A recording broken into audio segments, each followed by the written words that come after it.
এই রকম ফটো আপনিও বানাতে পারবেন। কিভাবে বানাবেন এই ভিডিওটি দেখুন, আশা করি শিখতে পারবেন। ওকে, ফার্স্টে আপনাদের ফোনে থাকা ক্রোম ব্রাউজারে চলে যেতে হবে। দেন সার্চ বক্সে লিখতে হবে গুগল জেমিনি। ওকে, আমি এখন গুগল জেমিনি লিখে সার্চ করব। সবার উপরে আপনারা দেখতে পাচ্ছেন গুগল জেমিনি আসছে। তারপর এখানে প্লাস আইকন একটা পাবেন, এখানে ক্লিক করে আপলোড ফাইলে ক্লিক করবেন।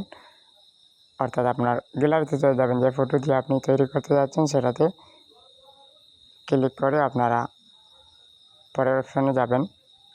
সামনে গ্যালারিতে গিয়ে একটি আমার যে ফটো দিয়ে এইরকম ফটো এডিট করতে চাচ্ছি সেটা আমি চয়েস করে ক্লিক করলাম। তারপরে এখানে এই প্রম্পটটা লিখে দিবেন। আপনারা এখান থেকে এই প্রম্পটটা স্ক্রিনশট মেরে তারপরে আপনারা কপি করে সেম প্রসেসে আপনারা করতে পারবেন। আপনারা এই যে প্রম্পট দেখতে পাচ্ছেন, এটা আপনারা এখান থেকে স্ক্রিনশট নিয়ে নেন যারা এই প্রম্পট দিয়ে এডিট করতে চান।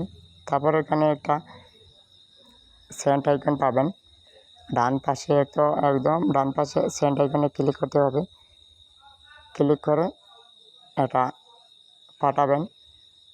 1 মিনিটের ভিতরে আপনার এআই গুগল জেমিনি এইরকম একটা সুন্দর এইচডি ফটো তৈরি করে দেবেন। দেখতে পাচ্ছেন আমার ইতিমধ্যে একটি অসাধারণ একটি ফটো চলে আসছে। আপনার সবার উপরে দেখতে পাবেন ডাউনলোড আইকন, এখানে ডাউনলোড ক্লিক করে আপনারা ডাউনলোড করতে পারবেন। ধন্যবাদ।